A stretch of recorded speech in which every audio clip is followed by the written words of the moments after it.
ఏదైతే కొత్తగా 7 రకాలు గుర్తిస్తున్నామని చెప్పని అంటుందో 7 రకాలు ఏదైతుందో కేవలం 20 క్వింటల్ మాత్రమే సరాసరి వచ్చే అవకాశం ఉన్నది. ఎందుకు? దానికి చీడ పురుగు ఆశించేటువంటి అవకాశం ఎక్కువ ఉంది. దానికి ఈ పెస్టిసైడ్స్ ఎక్కువగా వాడాల్సి వస్తుంది. దీర్ఘకాల పంట ఇవన్నీ కూడా మనం పరిగణలోకి తీసుకోవాలి. అంటే 20కి 30 వ్యత్యాసం అయితే 10 క్వింటల్లే.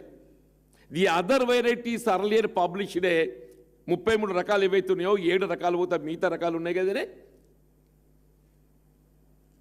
ఆ 26 రకాలు ఉన్నాయి కదా, ఇంక 26 రకాలు అవి దాదాపు 30 క్వింటల్ వస్తాయి. 30 క్వింటల్కి 20 క్వింటల్ మధ్య వ్యత్యాసం 10 క్వింటల్.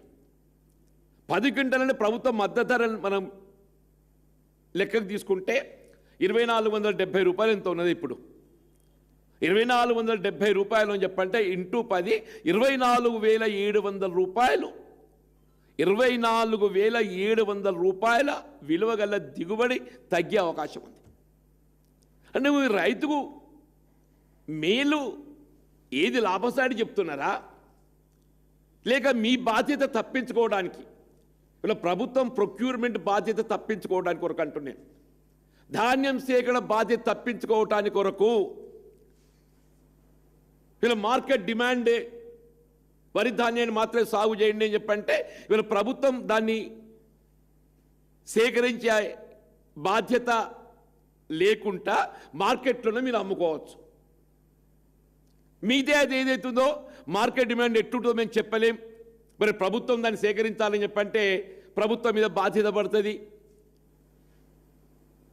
మీరు 500 రూపాయల బోనస్ అది ఏమైతే దేవుడికి ఎరకనా ఆయన. ఇప్పుడు ఈ రబ్బీలో అయితే 500 రూపాయల బోనస్ అనేది రైతు మర్చిపోయాడు.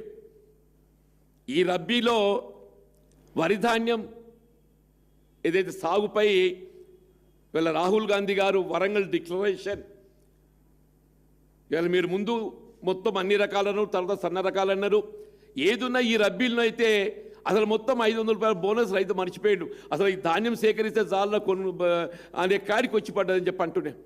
ఇప్పుడు మళ్ళీ ఈ ఖరీఫ్కి వస్తే ఏది ఇస్తున్నదో రైతు ఉదయకు వర్షాభావ పరిస్థితులు కాలం ఏమవుతుందో తెలియని పరిస్థితి లోపల మరి కన్ఫ్యూజన్ అగమ్య గురవుతుంటే ప్రభుత్వం ఏదైతున్నదో నీకు ఏది రైతుకు లాభసాటి ఉంటుందో దాన్ని ఆలోచన చేయాలన్నా, అది కాకుండా ప్రభుత్వ బాధ్యత తప్పించుకునే విధంగా ఏదైతున్నదో మీరు ఆ ఫలాన్ని 7 రకాలు పెట్టుకుని మార్కెట్లో అమ్ముకోవచ్చు, మా బాధ్యత ఉండదు అని చెప్పని పేర్కొనడం చూస్తుంటే ఇది ఏ విధంగా రైతును మరి ఇక్కట్లా గురి చేస్తుందో మనకు కనబడుతుందని చెప్పంటున్నాం.